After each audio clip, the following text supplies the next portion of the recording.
আমাদের উলামায়ে দেওবন্দের সূর্য সন্তান ছিলেন কায়েদে মিল্লাত হাফেজ জুনায়েদ বাবুনগরী রাহিমাহুল্লাহ। মুসলমান 2013 সালের যখন এরকম গ্যাঞ্জামের পর হুজুরকে বিনা দোষে জেলে নেওয়া হয়েছিল, রিমান্ডের মতো তাকে টর্চার করা হয়েছে।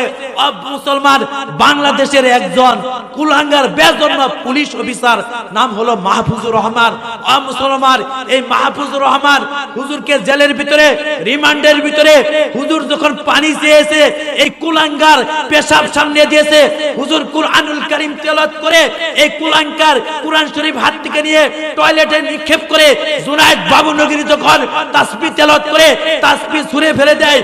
মুসলমান এই মাহফুজুর রহমান হুজুরকে এত টর্চার করছে, হুজুর বর্ণনা দিছে এক পর্যায়ে এই মাহফুজুর রহমান এরকম হুজুরের দাড়ি মধ্যে ধরে টর্চার করতেছে। আল্লামা জুনায়েদ বাবুনগরী ডেকে ডেকে বলেছিল, ওরে হতভাগা, ওরে কপাল পোড়া, দুশমনি করবি তো আমার সাথে কর, দুশমনি করবি তো আমি জুনায়েদের সাথে কর, সাবধান নবীজির সুন্নতের সাথে দুশমনি করিস না, আল্লাহর আরশ কেঁপে উঠবে, আল্লাহর আসমান কেঁপে উঠবে, ধ্বংস হয়ে যাবে।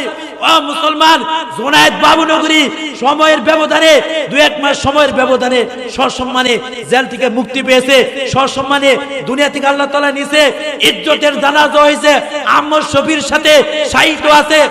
মুসলমান তার কিছুদিন পরেই নিউজ পেয়েছি আমরা, আপনারাও নিউজ পেয়েছেন, পত্রিকায় খবর এসেছে, টিভি চ্যানেলে খবর এসেছে, এই মাহফুজুর রহমানকে, এই কুলাঙ্গারকে তার ঘরের মেয়ে ঐশী ওই মাহফুজুর রহমান সহ তার বিবিকে জবাই করে দুনিয়া থেকে বিদায় করে দিয়েছে। সুবহানাল্লাহ। না মুসলমান।